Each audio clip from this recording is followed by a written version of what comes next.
No estoy en este. Perdón, hay micrófonos abiertos, si fueran tan amables de ir cerrando los micrófonos. Eh, ahí está, les agradezco mucho. Eh, hoy vamos a ver el último de los autores del semestre, lo cual supongo que les producirá cierta alegría saber que se cierra una etapa, digo, no porque se alejen de nosotros, que somos tan simpáticos y tan amables, pero básicamente hoy cerramos con ese pequeño módulo que, que son los estudios sociales de la ciencia. Dedicamos 2 clases completas a John Latour, y le vamos a dedicar, esperemos que con una clase o una clase y poco, podamos tratar a Bourdieu, este señor que tienen ahí en pantalla. Esperemos que así que sea posible.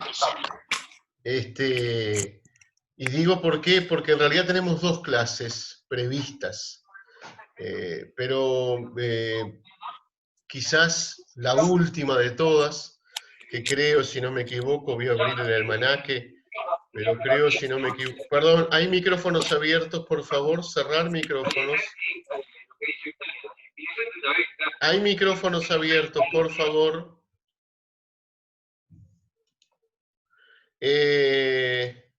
Nosotros tenemos parcial el martes 30 de junio, en 2 horarios, ya fue comunicado. Y nosotros la próxima clase la tendremos el martes 23. Si fuera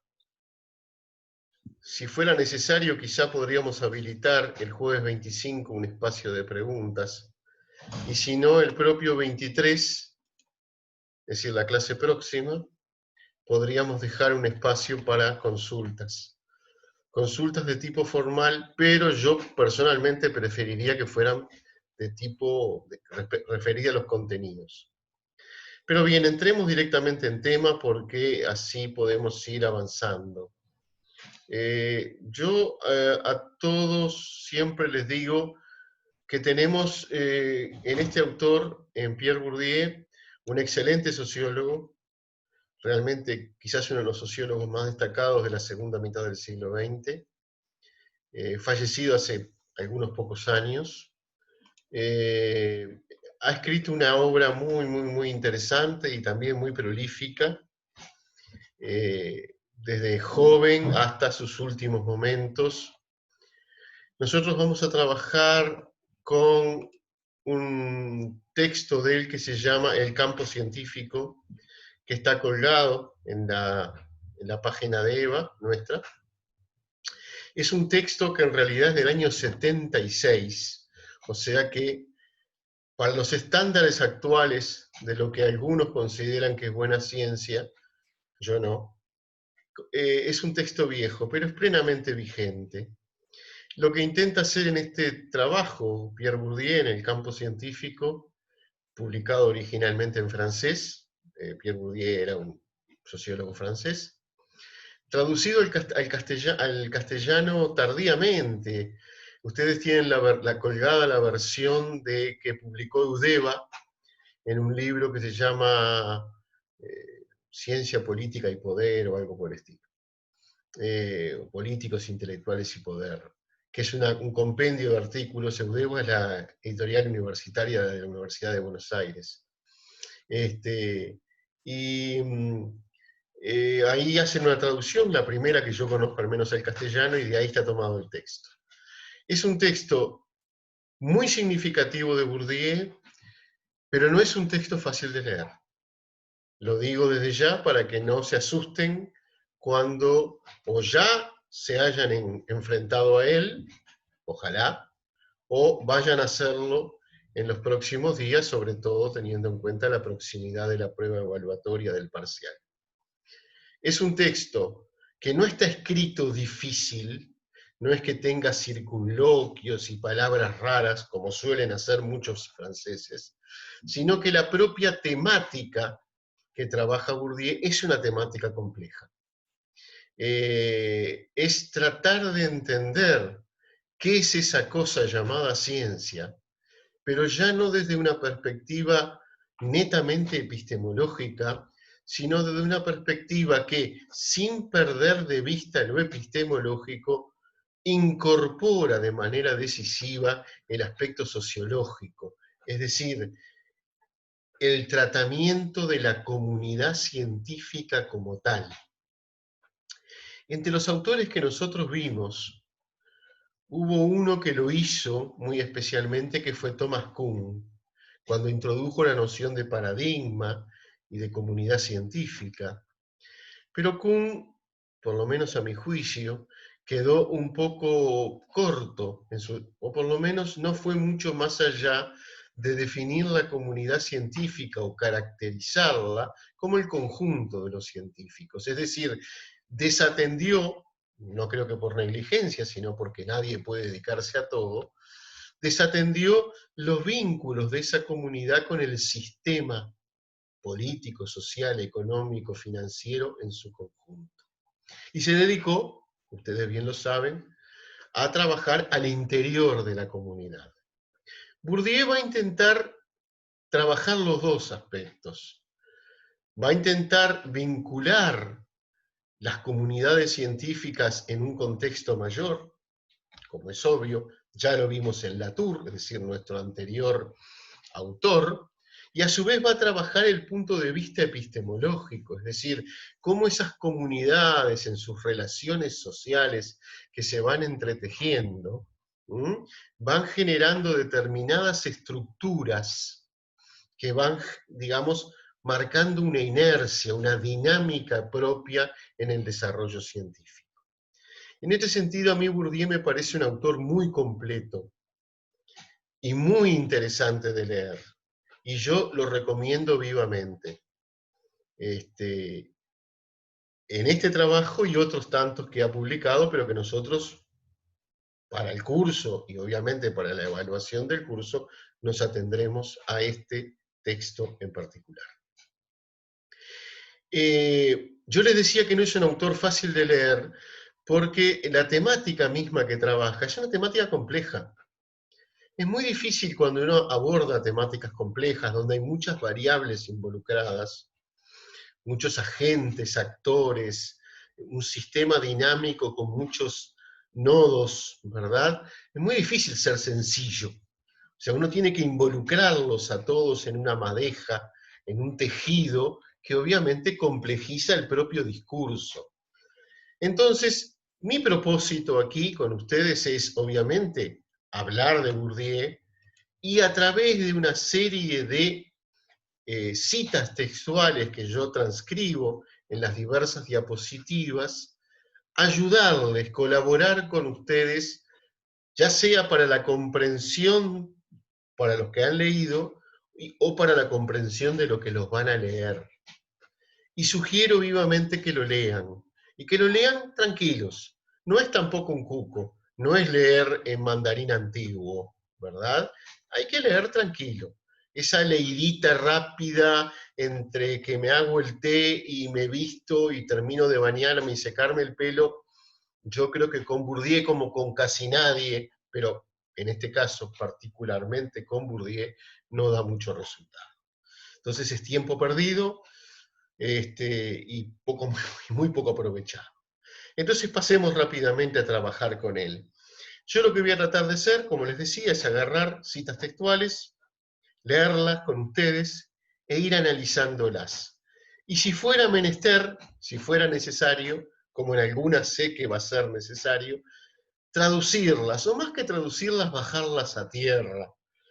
Tratar de darles carnadura a través de ejemplos, a través de circunstancias que nos permitan comprender qué es eso que quiso decir Bourdieu. Por supuesto, vamos a tratar de hacerlo de una manera, la manera más objetiva posible, ¿verdad? Entonces, vamos a tomar a Bourdieu como lo que es, un autor más, a mi juicio un autor muy importante y muy relevante, pero un autor más, ¿verdad? Y con este autor, entonces, completaríamos una especie de muestrario de las muy diversas alternativas y de las muy diversas perspectivas que tiene el estudio de la ciencia, ya sea la ciencia en sí misma, ya sea la ciencia en sus relaciones con el contexto, ya sea la ciencia en sus éxitos o logros, ya sea la ciencia en sus fracasos, ¿verdad? Y bueno, creemos que de esta manera estaremos proporcionando a los estudiantes de información y de comunicación una perspectiva, una serie de respuestas acerca de qué es esa cosa llamada ciencia. No pretendemos que ninguno de ustedes se dedique ni se especialice en esto, por supuesto, por algo hacen información y o comunicación. Pero queremos que esta serie de perspectivas que hemos ido presentando, anudando, vinculando entre sí, les sea de utilidad cuando ustedes mismos como estudiantes se incorporen aún más a la vida académica, a la producción académica, y tengan en cuenta todas estas perspectivas a la hora de producir, de investigar, de observar, de llegar a conclusiones, de presentar un trabajo, etc. De saber en qué medios se insertan, cómo son los sistemas científicos, porque Bourdieu obviamente nos va a hablar del sistema científico de un país central, de un país desarrollado, pero hoy por hoy, no hay demasiadas diferencias con lo que sucede en Uruguay. Y yo me atrevería a decir que en ninguna parte del mundo, excepto aquellas muy, pero muy pauperizadas. Vamos entonces directamente a nuestro autor.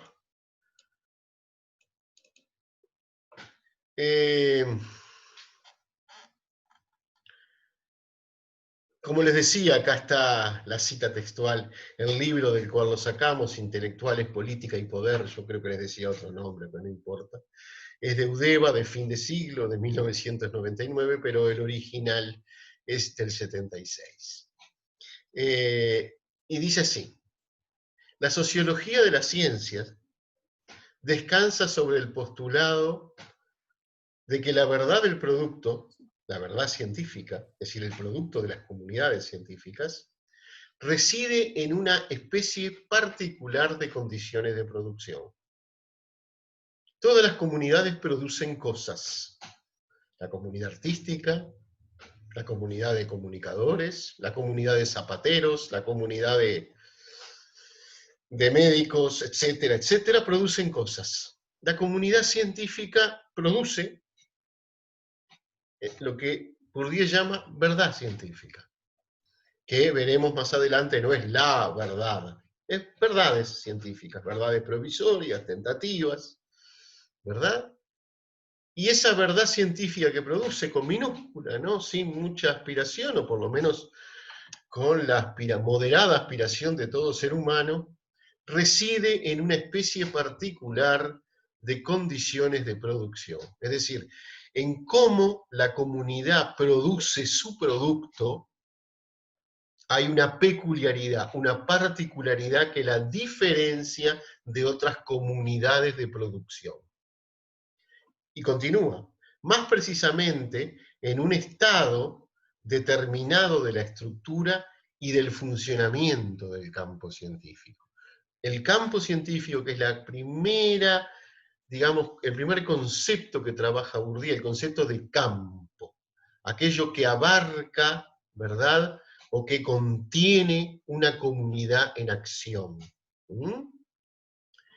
Esa comunidad, como les digo, está en acción, es dinámica.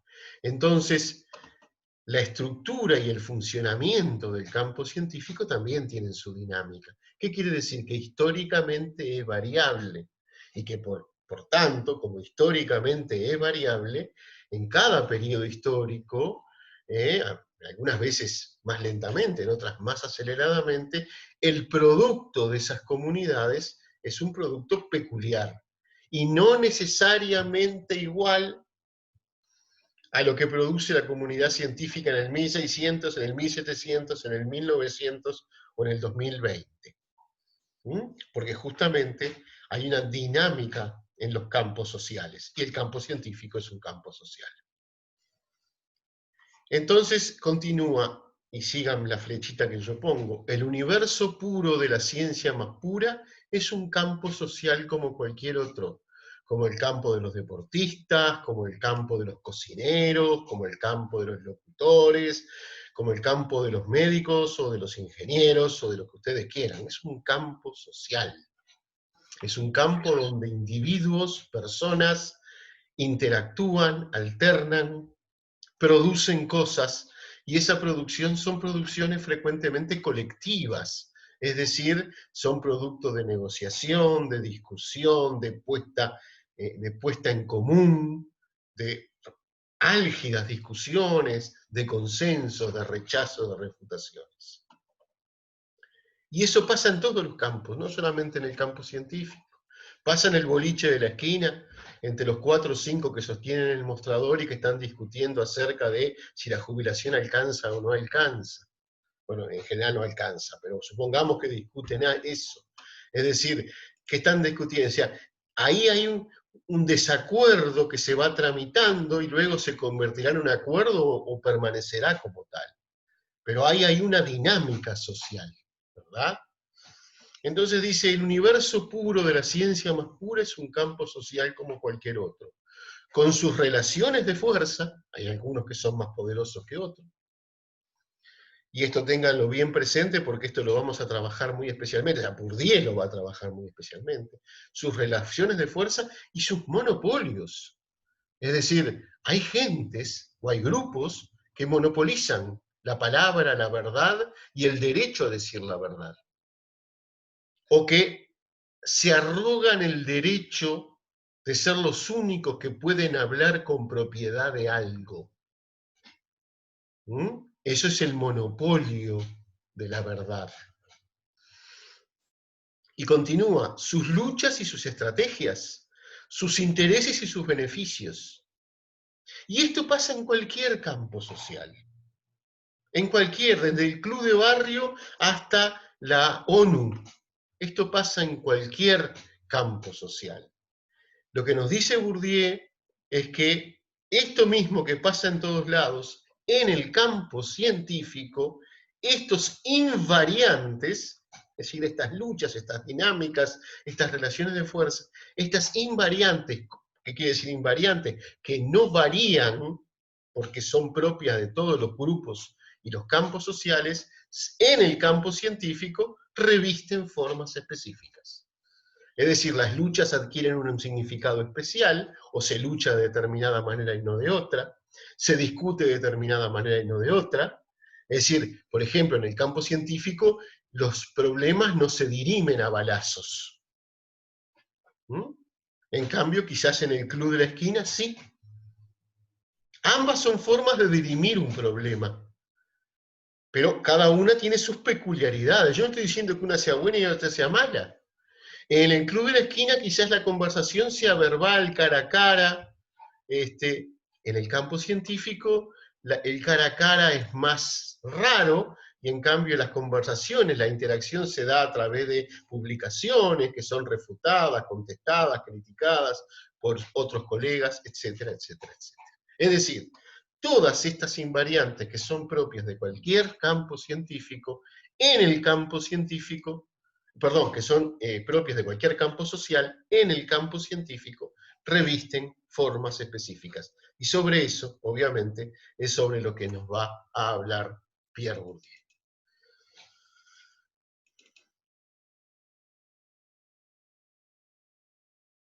Perdón, acá. Esto se me movió, a ver si lo puedo acomodar desde acá, no creo. Y dice, el sujeto, bueno, siguen entrando y se me corta. El sujeto de la ciencia, el sujeto del estudio de la ciencia, el sujeto de la creación y de la producción científica no es el científico individual. No existen científicos, o sea, hay científicos individuales, por supuesto. No hay otra cosa que científicos individuales. Pero la producción científica es una producción colectiva, es la suma de esos individuos la que cuenta. Entonces dice, sino el campo científico en cuanto a universo de relaciones objetivas de comunicación y de concurrencia, es decir, lugares de encuentro, virtuales o reales, reguladas en materia de argumentación y de verificación. Esta es una invariante. Hay disputas, hay luchas, hay discusiones, ¿verdad? Pero en el campo científico esto está regulado.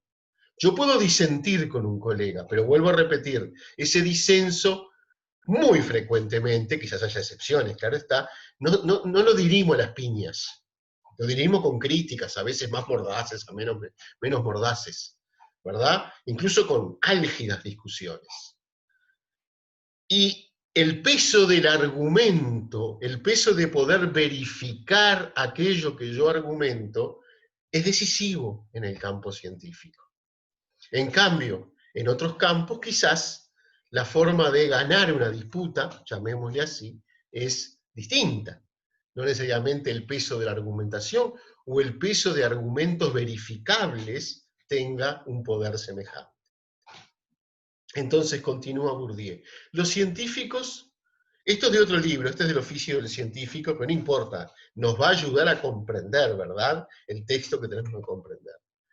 Los científicos jamás son los genios singulares en que los convierte la historia exaltadora.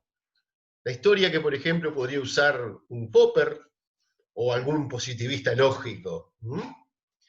Einstein, el individuo, Newton, en que los convierte la historia agiográfica. Son sujetos colectivos que, y fíjense que esto es muy interesante, en tanto que historia colectiva incorporada, actualizan toda la historia pertinente de su ciencia. Vamos a traducírselo. Cuando Bourdieu nos habla de incorporar, y lo vamos a ver más adelante cuando introduzca la noción de habitus, lo explicaremos obviamente en su momento, habla de incorporar en el sentido literal de la palabra, poner en el cuerpo, formar, pasar a formar parte de ese cuerpo. Cada científico individual, aún los genios, Newton, Einstein, lo que sea, han incorporado una historia previa, han incorporado un modelo de producción de conocimiento, que es el de su época, claro está. Y en esto Bourdieu tiene cierta cercanía con Kuhn, ¿verdad? Han incorporado ese modelo. O sea, el científico individual es la comunidad. Tiene todos los tics, las ventajas, las virtudes y los defectos de la comunidad. Por supuesto, no es que todos sean iguales, no hay una clonificación, pero me refiero, incorporan, y por eso incorporan los métodos, incorporan los objetivos, incorporan las expectativas. Y que trabajan, por tanto, continúo, en el seno de colectivos, con unos instrumentos que son en sí mismos la historia colectiva objetivada. El microscopio, el telescopio, el tubo de ensayo, no sé, el instrumento estadístico que usa el sociólogo, el economista o quien sea para medir determinado comportamiento social. Esos son instrumentos que no aparecen de la noche a la mañana, sino que son parte de esa historia, de ese desarrollo, que también va generando instrumentos de acción científica. Por lo que veo, vamos a tomarnos esta clase y la siguiente para Bourdieu, y bueno, veremos en todo caso, porque ya estamos en la última parte de esta. Pero no importa, digo, eso no tiene importancia. Igual vamos a habilitar una clase de consulta eventualmente. Pero esto sí es importante, ¿no? Los instrumentos son historia del colectivo y los propios científicos son una historia, incorporan la historia de ese colectivo. Y continúa, en suma, la ciencia, las ciencias podría decir también, ¿no?, es un inmenso aparato de construcción colectiva utilizado de modo colectivo. Está muy bien enfatizado el concepto de comunidad como colectivo, de producción del colectivo, del individuo en el colectivo y del individuo que ha incorporado los usos, las costumbres de ese colectivo.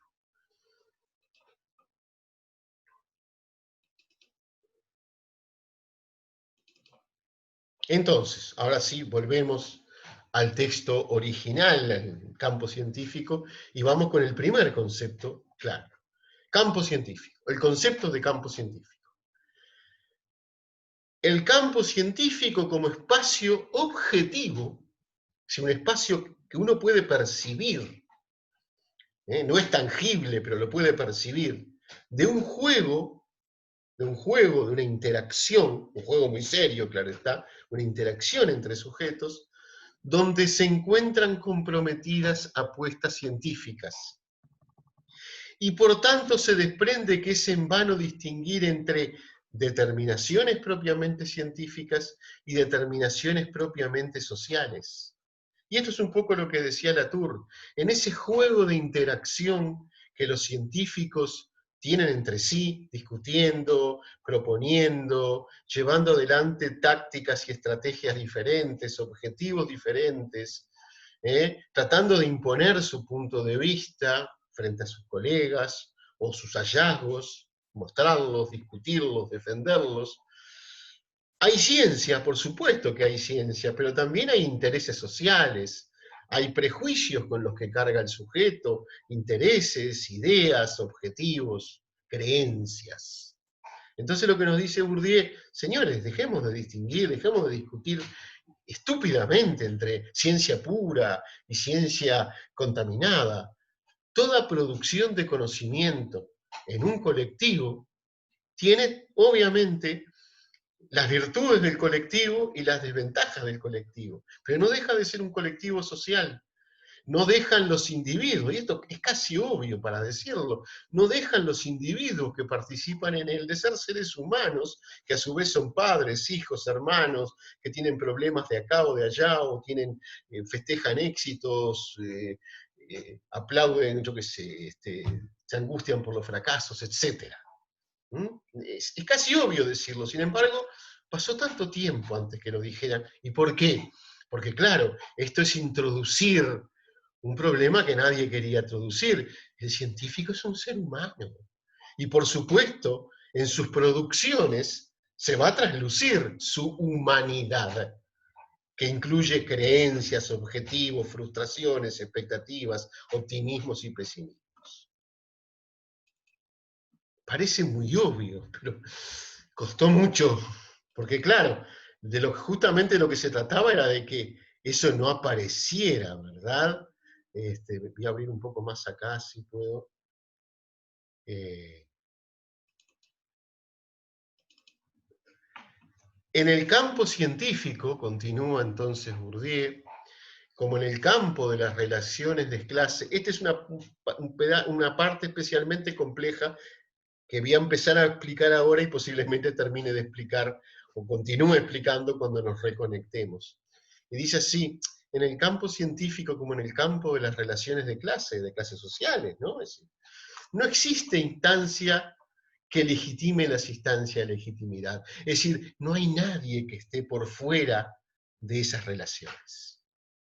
No hay ningún superhombre o supermujer, o Dios, o qué sé yo, semidios, que esté por fuera de ese juego de clases sociales, dependencias, jerarquías, etc. Por tanto, no hay nadie que tenga la objetividad suficiente como para decir esto es lo bueno y esto es lo malo, es decir, legitimar cierta actitud. No la hay. Las reivindicaciones de legitimidad, es decir, pretender que yo tengo la verdad y que en cambio tú estás engañando o viceversa, obtienen su legitimidad, o sea, tienen un componente de fuerza, de la fuerza relativa de los grupos cuyos intereses ellas expresan. En el campo científico, en cada disciplina científica, hay grupos con más poder que otros.